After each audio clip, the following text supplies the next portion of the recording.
petite introduction avant que Ariane prenne le mot. Short introduction. Yesterday I had three keywords that I thought would be important. J'avais trois mots d'importance dans mon introduction. C'était content, with a T, connectedness and contact. And I think yesterday, yes, about content, c'était formidable. Tu peux dire, Mireille, oui, c'est ça. Connectedness, yes, excellent. Especially the Zoom link with the American speakers was very fruitful to our minds. It took a lot of discussion and new insights and many important questions also. And then it's about connectedness. Yes, I feel also here what it's called in English a vibe. There is une atmosphère ici pour être ouvert aux différentes perspectives sur le DSM.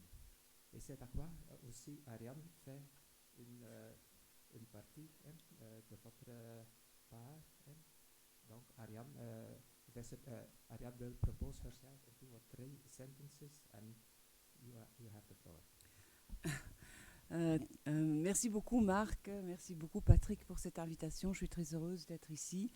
En 3 mots, donc, je suis professeure de psychologie clinique et de psychopathologie à l'Université de Lorraine à Nancy. Je suis belge et j'ai tout un parcours précédent à l'Université libre de Bruxelles. Et pour la petite histoire aussi, j'ai donc 2 thèses, une thèse en biologie et une thèse en psychologie. Et mon domaine dit d'expertise, c'est le domaine de la rencontre entre psychanalyse et neurosciences. Mais ce n'est pas de ça que je vais vous parler aujourd'hui. Je vais vous parler du DSM, un manuel de traitement social pour soi-même et quelques autres. Donc ce sera un peu différent et peut-être un peu controversé, on verra. Je vais tout de suite vous donner le plan un peu de ce que je vais proposer parce que voilà, il tient en quelques points. Ce que je vais vous proposer, ce sont que les diagnostics psy sont des objets sociaux. Hein. Les signes cliniques sont aspécifiques et les diagnostics psy ne sont pas mentalement cohésifs. Ils émanent du champ social et y trouvent un traitement. La souffrance humaine est largement orthogonale au diagnostic psy, quel que soit notre diagnostic ou notre absence de diagnostic. Nous sommes tous en quête d'amour et de sens, et c'est par là que nous souffrons. Alors, mis à part le diagnostic social, je pense qu'un diagnostic mental à proprement parler est néanmoins possible, mais qu'il ne se décide ni à partir des données biologiques, ni à partir des données sociologiques. Il ne se décide pas non plus à partir de la question de la souffrance, qui est universelle, mais à partir de l'économie psychique, c'est-à-dire la position du sujet dans le langage par rapport à l'autre et par rapport à la loi, ainsi qu'en fonction de ces mécanismes de défense habituels. Et il y a, quitte à être controversé, un diagnostic différentiel qui, moi, me guide dans ma pratique, un seul, et c'est le diagnostic différentiel entre névrose et psychose, qui pour moi est important et parfois difficile. Alors, je vais ensuite proposer que dans chacun de ces positions, un diagnostic en particulier, c'est-à-dire celui de la conversion dans la position névrotique et celui de la psychose ordinaire dans la position psychotique, se stabilise en adoptant des profils identitaires et que c'est par là que le DSM est institué comme un manuel de traitement social. Voilà, donc vous savez tout. En fait, vous pouvez déjà décrocher si vous voulez. Alors, les diagnostics psy sont des objets sociaux. Non seulement, d'après moi, ils émanent du champ social, mais ils y trouvent aussi un traitement. Et en fait, je le trouve légitime que, suite à une espèce de vacuum ou de vide d'un diagnostic mental qui fait sens et surtout d'un traitement mental qui puisse aider, on trouve le public trouve d'autres façons de se soigner. Et pourquoi pas voilà. Donc, on en a beaucoup parlé, donc je ne vais pas m'étendre là-dessus. Les multiples diagnostics psy différents ne couvrent pas de réalité mentale cohésives différentes. Hein. On pourrait dire que depuis Bale et l'étiologie syphilitique de la démence avec paralysie, il n'y a pas de chaîne étiologique entre corps et esprit pour expliquer la psychopathologie des diagnostics spécifiques. Je ne vais pas m'étendre, mais ça avait été annoncé à grands coups de tambour pour le DSM-5. Ça n'a pas pu être réalisé. Et depuis 10 ans, hein, et malgré des millions et des milliards d'euros, on ne l'a pas trouvé. Je brosse un tableau un peu caricatural, mais il est important. Hein. Donc, il y a ce ratage du DSM. Hein. Il y a aussi, comme on l'a vu hier, l'abandon de l'NIMH de donner des fonds, des crédits de recherche pour des recherches basées sur le DSM. Alors, je trouve très intéressant, on a vu qu'il y a d'autres alternatives, mais en particulier une alternative à partir des neurosciences. Une de mes thèses est que bon, il faut aller jusqu'au fond des fonds pour retourner. Hein, donc, il faut tuer la poule aux œufs d'or pour comprendre qu'il n'y a pas des œufs, enfin qu'il n'y a pas de machine d'or dans la poule. Et donc, on trouve quand même des choses très intéressantes comme les connectomes, mais qui en fait prouvent par l'absurde que c'est impossible de le trouver. C'est-à-dire, si le corps il y a, à partir des connectomes, c'est en fait une dynamique de dynamique. Là aussi, je ne vais pas m'étendre, mais cela invalide l'idée, par le corps, par les neurosciences, l'idée d'une fixité essentialiste des catégories nosographiques. Donc, la recherche neuroscientifique est éminemment intéressante par son ratage et par le fait que dans son ratage, elle confirme l'impossibilité de trouver ce qu'elle veut trouver. Par exemple, donc, dans les signes cliniques qui sont aspécifiques, par exemple, ici, on voit qu'au moins 5 signes du burn-out sont les mêmes que ceux d'une catégorie nosographique qu'on a un peu oubliée, mais qui, pendant les années 80, était très populaire, c'est-à-dire le whiplash, hein, quand on a un accident de voiture. Les tableaux cliniques ne permettent pas non plus d'isoler des profils cohésifs, et donc c'est parfois annoncé. Par exemple, l'association flamande d'autisme dit que l'autisme se présente de manière très différente, avec des intensités différentes, et qu'il n'y a pas de comportement typique. Hein. Et donc, sur un autre site internet à propos des autistes avec Asperger, hein, if you met one Aspie, you've met one Aspie, we are all different. Hein. Donc, on peut se demander, alors c'est quoi finalement, puisqu'il n'y a pas de diagnostic cohésif. Néanmoins, ce sont des profils identitaires qui stabilisent les structures et qui trouvent un vrai traitement dans le champ social. Par exemple, on peut s'organiser en groupe avec des médias sociaux, avec des sites internet et même des sites de dating, hein, de dating entre personnes avec l'Asperger. Alors, ce qui est très intéressant quand même, c'est que la souffrance humaine est largement orthogonale au diagnostic psy. Hein. Je pense que c'est celui ou celle qui a une pratique clinique. Voilà, il me semble que les questions en fait sont universelles et assez atemporelles. Hein. Quel que soit notre diagnostic ou notre absence de diagnostic, nous souffrons tous de l'être de l'amour. La souffrance mentale est causée par 2 grandes interrogations qui taraudent l'humain, c'est-à-dire la question de l'être, du sujet. Que fais-je dans cette vie ? Ai-je le droit d'y être ? Hein, beaucoup de patients, moi-même, cette demande, est-ce que je peux m'asseoir dans la vie ? Est-ce que je prends de la place ? Quel est le sens ? Quel en aura été le sens une fois que je serai partie ? Et puis aussi la question de l'avoir, de l'objet, de l'amour. Hein. Suis-je quelqu'un à aimer ? Et comment suis-je aimé ? Est-ce que j'aime ? Et comment est-ce que j'aime ? C'est en fait, vous me contredirez, c'est en fait les 2 questions. Donc, je n'ai pas dans mon cabinet, mais peut-être vous, hein, des questions à propos de la méritocratie ou du rat race, du néolibéralisme. Ça ne vient pas dans mon cabinet. C'est toujours ces questions-là. Donc, la souffrance, ces questions sont universelles et transdiagnostiques, et c'est à ce niveau que se trouve la souffrance fondamentale de l'humain. On pourrait dire qu'elle s'exprime ailleurs, et le plus souvent par une série de symptômes ou de signes mentaux que nous regroupons en un large éventail de catégories nosographiques qui varient selon l'époque. Mais si la prise en charge viserait d'abord la question de la souffrance, je pense qu'on serait beaucoup soulagé de façon très, très indépendante du diagnostic, hein, il y aurait probablement pas trop de problèmes de liste d'attente, qui en Belgique est un énorme problème. Donc les questions invalidantes sont le plus souvent les questions de souffrance, rarement celles de structure, même adressées différemment, mais qu'est-ce que j'ai, docteur? Le soulagement du côté du sens ou de l'amour radoucit la question du diagnostic et de la plainte.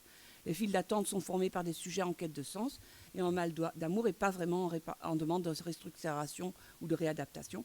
Mais il y a un diagnostic mental, cette fois-ci, hein, pas social, qui me semble important et qui n'est pas facile, à mon avis, et c'est le diagnostic différentiel névrose-psychose. Donc le diagnostic mental ne se décide pas ni donc voilà, par rapport à ce qu'on a entendu hier, je suis probablement radicale, mais je n'y crois pas du tout que ça puisse se décider par rapport aux éléments diagnostiques biologiques, même en le complexifiant, mais je comprends qu'il faut aller au bout du bout, hein. Mais je ne pense pas non plus que ça puisse se décider à partir de données sociologiques, comme on a peut-être aussi pu entendre.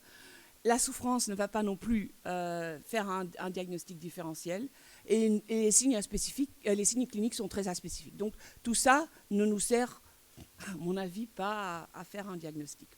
Alors, comment faire un diagnostic à partir d'une économie psychique, c'est-à-dire la position du sujet dans le langage par rapport à l'autre, par rapport à la loi et ses mécanismes de défense habituels. Donc, vous pourriez dire que j'ai une position assez traditionnaliste, on pourrait dire, dans la tradition de la clinique psychanalytique. Et donc, je ne vais pas m'étendre à faire un cours de psychanalyse, mais même si je trouve qu'on n'a pas vu beaucoup de psychopathologie pendant cette conférence, et que je pense que c'est là que c'est important. Mais donc, par rapport à la triangulation édipienne, quitte à me faire amasser, quitte à être dans le désaccord, je trouve qu'il y a deux possibilités de sortie. Celle au niveau de la relation duel, et cette sortie-là, elle est psychotique, et celle au niveau de la triangulation, au niveau du second autre, et cette sortie-là est névrotique. Et je vous ai préparé un petit tableau. Hein. Donc, par rapport à l'autre, donc à un autre, on pourrait dire, la position névrotique est plutôt je veux ce que l'autre a, je m'intéresse à ce qui intéresse l'autre, l'autre est épris de ce que j'ai par ce trait. Alors que la position psychotique est plutôt je suis l'autre, ou je suis à la place de l'autre, ou l'autre peut me résorber. Par rapport aux autres, en général, à l'autre, on peut dire que dans la position névrotique, on est dans la dite métaphore du nom du père, c'est-à-dire, pour le dire plus simplement, on peut penser l'intentionnalité des autres comme indépendante de la sienne, alors que dans une position psychotique, on a des difficultés où la théorie de l'esprit, qui est en fait la même que la théorie du nom, la métaphore du nom du père, est moins assise. L'octroi d'une intentionnalité non définie par soi est plus évanescent. Donc c'est aussi évanescent, c'est aussi difficile dans la névrose, hein, mais c'est encore plus difficile ou plus temporaire dans une position psychotique. Dans le langage, dans le rapport à l'autre, à nouveau avec un grand A, c'est là que, je dirais, ma recherche universitaire se loge. Et donc, c'est là que je peux, en fait, un peu parler, non seulement par rapport à ma clinique, mais aussi par rapport à ma recherche. Ce que je trouve de plus caractéristique, c'est que la position psychotique, ou supposée telle, hein, est facilement happée par le littéral. En particulier quand l'idiome le permet. Il y a des tas d'idiomes comme tendre la main à quelqu'un qui permettent le littéral. Et alors, c'est plus facilement, c'est plus aimantant pour la position psychotique, alors que ce le serait moins pour la position névrotique. Alors, par rapport à la résolution de métaphores, l'idée serait que dans la position névrotique, il y a une résolution des métaphores, même quand elles sont nouvelles. Nous faisons des recherches avec des nouvelles métaphores. Dans la position psychotique, l'idée serait aussi de la possibilité de métaphoriser, mais avec quelques difficultés de plus dans les métaphores dites nouvelles ou inédites. Alors le résultat un peu le plus, à mon avis, le plus chouette, c'est que l'ambiguïté phonologique dans la position névrotique est aversive est très difficilement accessible consciemment, alors que l'ambiguïté phonologique est plus facilement repérée et entendue dans la position psychotique, à mon avis. Et je vous laisse avec cette phrase. Elle a mangé à midi. Il y a 2 mots d'ambiguïté phonologique, par exemple, qui peuvent ou non être repérés facilement ou non. Alors, dans les mécanismes de défense, dans la position névrotique, on pourrait dire celles typiques sont la conversion et le refoulement, qui sont des défenses de type processus secondaire, inhibition, qui sont opérantes contre l'angoisse. Donc, plus on se défend, moins on se dit angoissé. Alors, même quand il y a des points de départ conscients, c'est un mécanisme en grande partie inconscient et donc non repéré chez soi-même. On pourrait parler de donc anosognosie. Alors, donc, je vais retourner l'idée de l'anosognosie, en fait.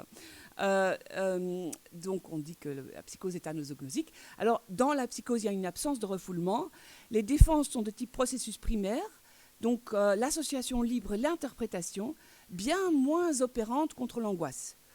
Du coup, le sujet, il parle, il développe, il en dit, même si c'est parfois de façon éclatée, voire délirante.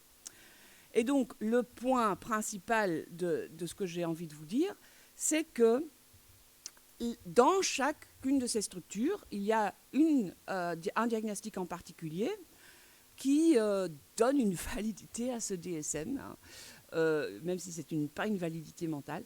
C'est la conversion névrotique et la psychose ordinaire qui se stabilisent en adoptant des profils identitaires. Hein, donc, par une identification à un profil de personnalité proposé extérieurement. Et donc, les listes de symptômes, en Belgique, en Wallonie, il y a eu pendant un temps le burn-out, comme ça, un flash, avec on entendait tac, tac, tac, comme des gouttes d'eau. Et puis, il y avait l'énonciation de tous les symptômes. Donc, ça, c'est comme un mécanisme de dispersion d'un virus, en fait. Hein. Ça crée une épidémie. Hein, parce qu'on a les symptômes, on peut s'identifier, ça fait du bien, on se stabilise. Hein. Donc, cette identification est à la fois un mode typique de fonctionnement qu'une forme d'autotraitement, souvent opératoire et souvent salutaire. En d'autres termes, dans chaque structure, une position spécifique se caractérise par son appétence à s'habiller de profil à la mode, soit de façon plus versatile par identification inconsciente dans la conversion, soit de façon plus figée par introjection dans la psychose ordinaire. Et donc, il me reste là 5 minutes.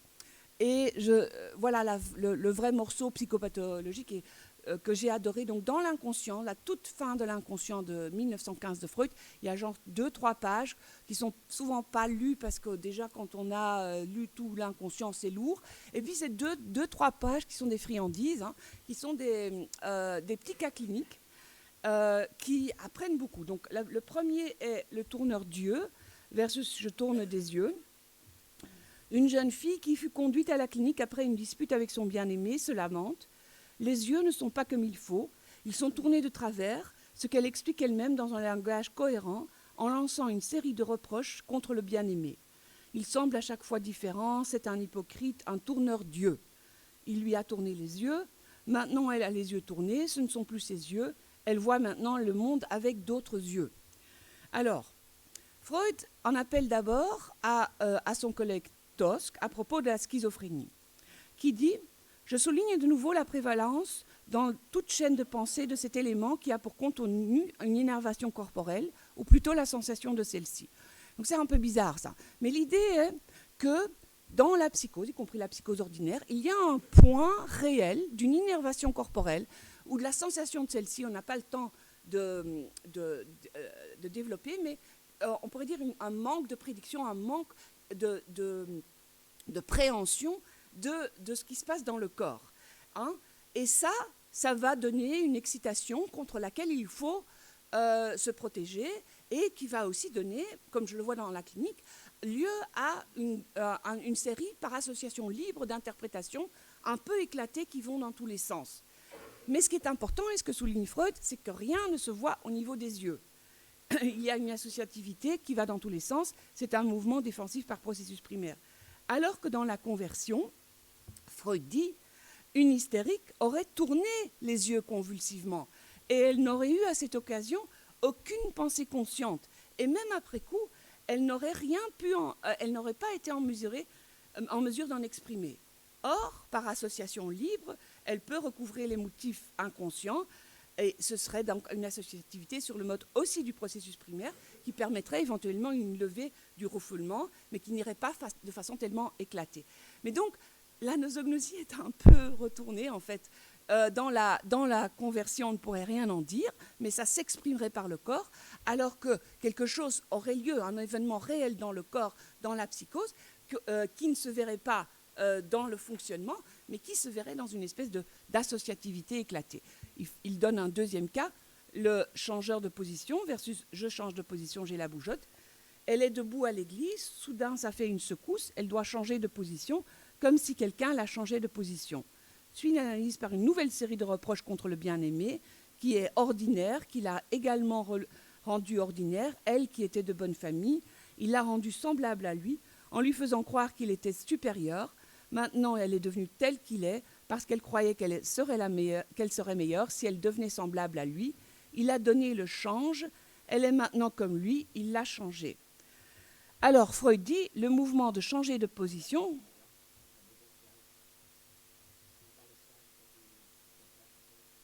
Ah oui, mais j'ai changé de slide, moi, mais comment... Ah, mais moi, je vais tourner... Ah, ok. Attendez, hein. Hop. Ah, mais il y a un certain retard, on dirait. Ah, il y a un certain retard. Ça ne bouge pas. Voilà, ok. Voilà. Donc, une hystérique, d'ailleurs, aurait tourné les yeux convulsivement et elle n'aurait eu à cette occasion aucune pensée consciente. Là, je suis là.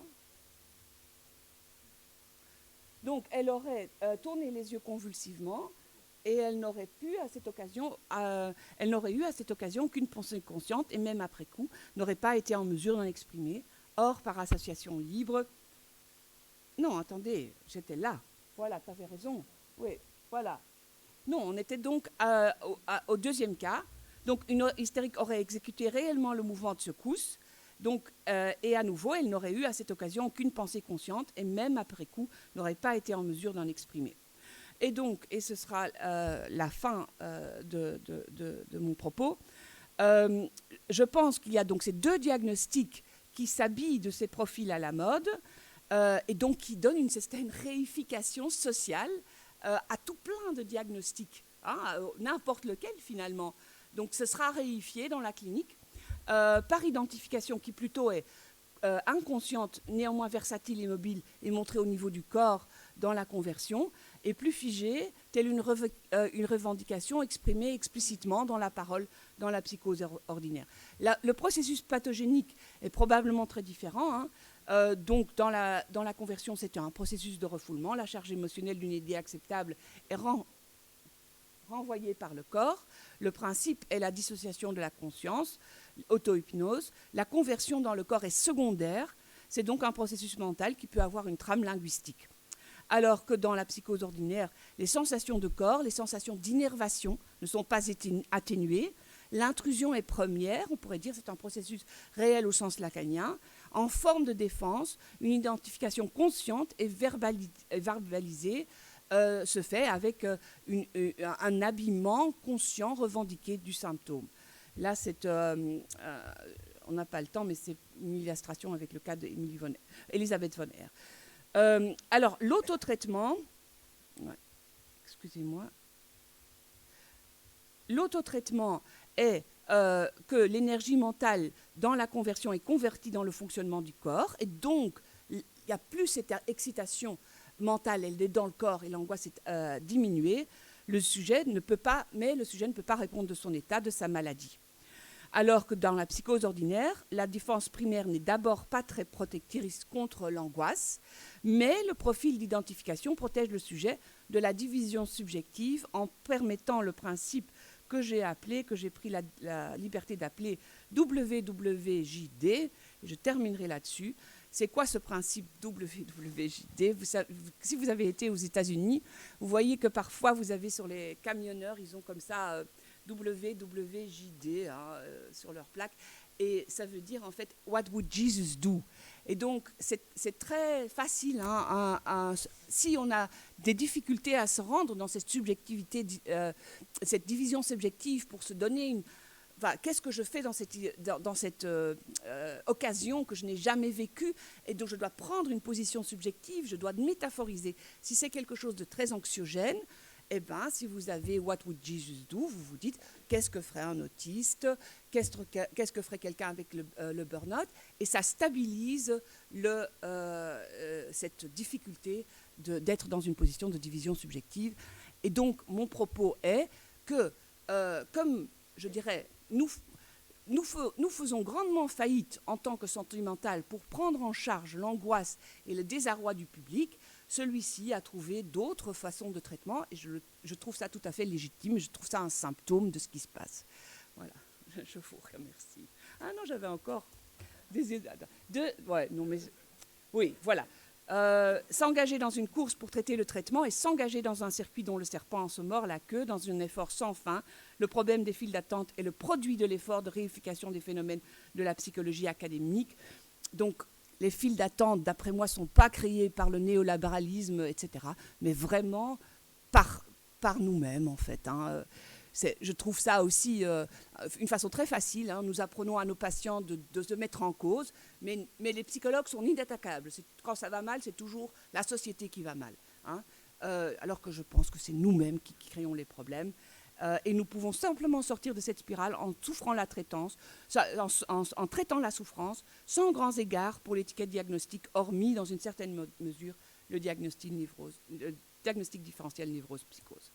Voilà. Cette fois-ci, c'est fini. Désolée.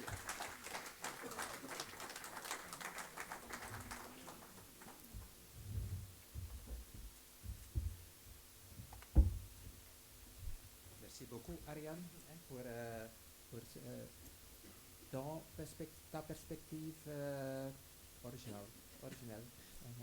Et je pense que ça donne à penser. I think the original perspective of Ariane raises questions, associations, and so on.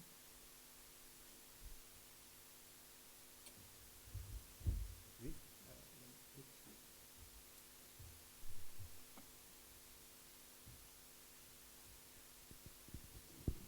Oui, je vous remercie pour cet exposé vraiment intéressant, mais est-ce que vous utilisez l'expression psychose ordinaire dans le sens que lui a donné Jacques-Alain Miller? D'après Parce moi... que c'est pas la même chose, enfin il me semble que... Oui, dites-moi, oui. D'après moi, oui, mais oui, voilà qui d'accord. sait, oui. D'après moi, oui. Alors comme ça, j'ai une deuxième question. Parce que dans le fond, ça engage à l'abstention thérapeutique. Ou en tout cas, l'abstention thérapeutique. Puisque finalement, c'est une solution qui a été trouvée par le sujet dans la psychose ordinaire. D'ailleurs, ça pose des questions, parce que ça peut être à la limite une perversion qui stabilise le sujet. Faut-il ou pas intervenir à ce moment-là? Il faut intervenir quand le patient a une question, un désir, un besoin, quand il s'adresse à vous. Ouais. Enfin, c'est une solution de structure, hein. C'est quand même... voilà. Je vais traduire, j'essaie de traduire votre question. Oui, oui, la première question était, est-ce que la psychose ordinaire est de Jacques-Alain Miller? Oui, Ariane dit. Oui. En anglais alors? Yes. You can. Yes. I can try to speak English. It's the second day of the colloque. Yes, you asked first if the psychose ordinaire is the one from Jacques-Alain Miller. Ariane dit oui. Et puis tu as demandé... then you have asked about if tu veux que je le fasse? Oui. About the structure and also yes the other side of it, the perversion of it, and the abstinence of the well, sometimes it could be a perversion, and it's difficult to decide what we do, because the solution that the subject has found, it's a solution that stabilizes him. So yeah, but if he's stabilized, he will not be open to any change. I mean, you can only work on the basis of someone who is asking for treatment. Yes, of course. Yeah. So, Mais la question se pose quand même. ok, très bien.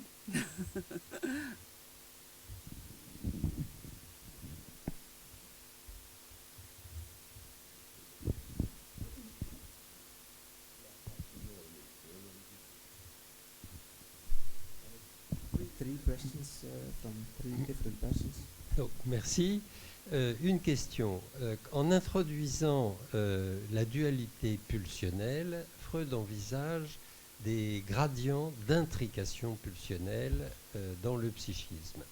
Or, ça nous donne à ce moment-là un degré de liberté supplémentaire suivant le degré d'intrication ou de désintrication qui va modifier la situation pulsionnelle interne et les relations avec l'extérieur. Donc par rapport à vos deux oppositions, moi j'en rajouterai une troisième dans quelques minutes, il y a cet élément important qu'une variabilité importante par rapport à une structure constante viendrait de l'état d'intrication. Or, le degré d'intrication pulsionnelle dépend d'une part des ressources du masochisme interne, qui est présent ou par défaut en excès, etc., mais aussi de l'investissement d'un objet externe. Et encore plus, et il faut le prendre en compte, de l'investissement par un objet externe ou pas. Donc, par exemple, au fait qu'un médecin s'intéresse au patient, même s'il est en train de donner un placebo, par exemple au fait que des soignantes s'intéressent vraiment à un patient ou pas. Et donc cette variation va correspondre d'échanges d'investissement de la part de l'environnement et du patient, en plus de variations internes. It's a difficult question to translate, and you will verify if I have understood you.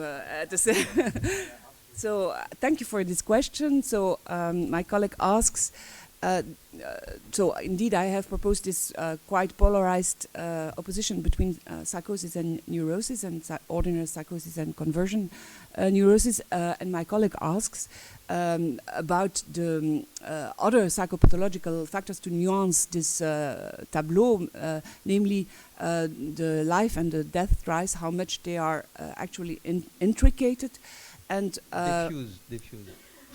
fused or diffused. Fused or diffused, and also about the role of an external object, how much this external object is invested and how much this external object invests the patient.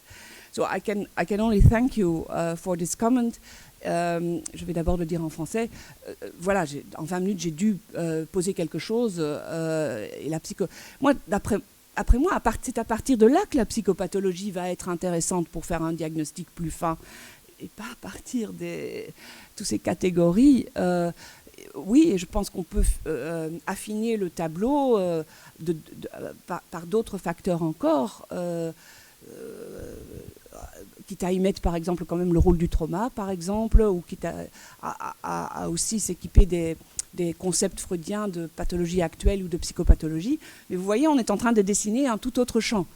Ce que j'ai vraiment voulu dire, c'est de façon un peu bizarre, les patients vont en fait confirmer ou réifier quelque chose qu'on leur a donné. Ce qui ne veut pas du tout confirmer la réalité mentale de tous ces diagnostics sociaux. La réalité mentale est ailleurs. C'est pour ça que j'ai pris ces deux exemples. Shall I briefly say it in English? Very briefly. So, what I said is that, of course, and I thank my colleague, and I think indeed that the psychopathological field should be nuanced with precisely these factors, and then we'd have like a real instrument to make diagnosis. But that I wanted to make this point about two diagnoses which have this reification influence on what we propose socially. Short questions because we have to conclude for this. Non, simplement, merci là pour ce. J'ai malheureusement raté le début de votre exposé, mais ça m'a beaucoup intéressé parce que je me demande pourquoi alors, la question du traitement social par soi-même, c'est une façon de dire qu'il y a des sujets dont il n'est pas évident de reconnaître dans leurs propos quelque chose qui peut évoquer une psychose. Et je veux vous renvoyer juste à un article de Marcel Chermak concernant les névroses, les psychoses actuelles, qui est une façon de parler. Certains parlent de psychose blanche, psychose ordinaire, donc c'est des références. Mais c'est une façon de coller à l'actualité du dire. C'est ce que, mais sans métaphore.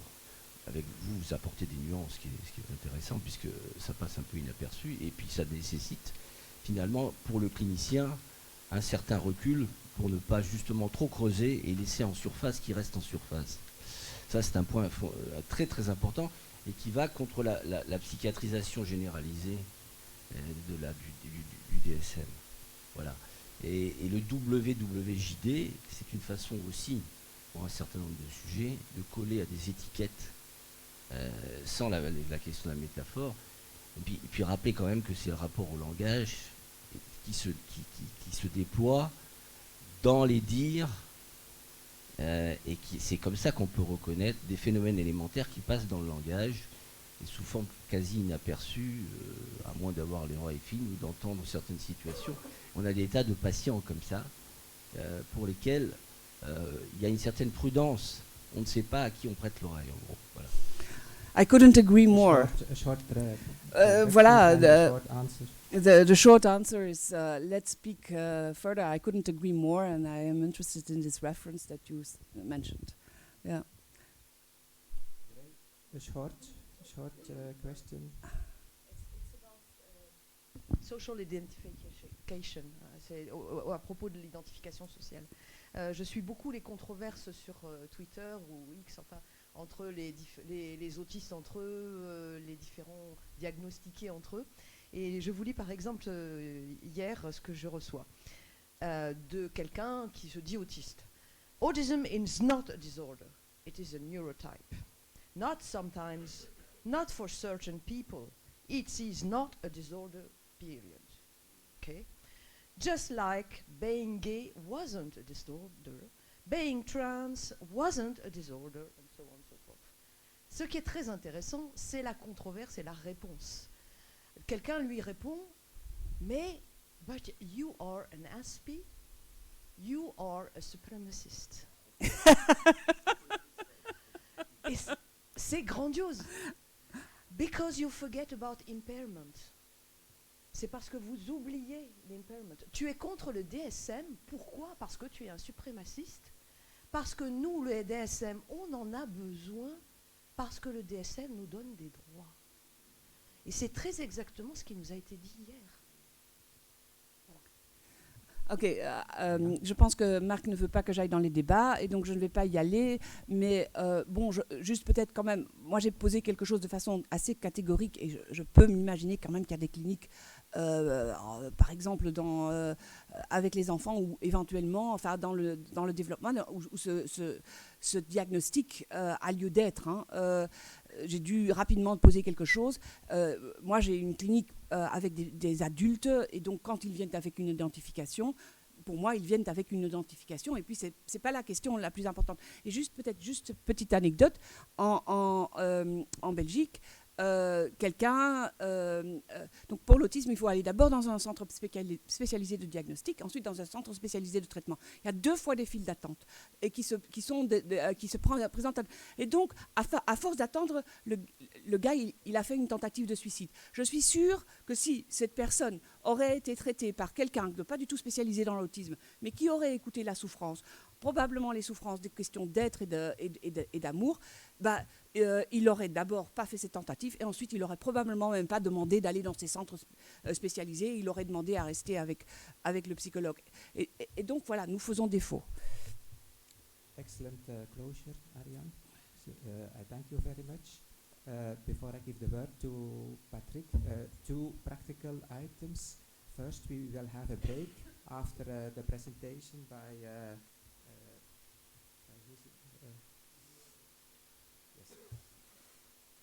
by Denis.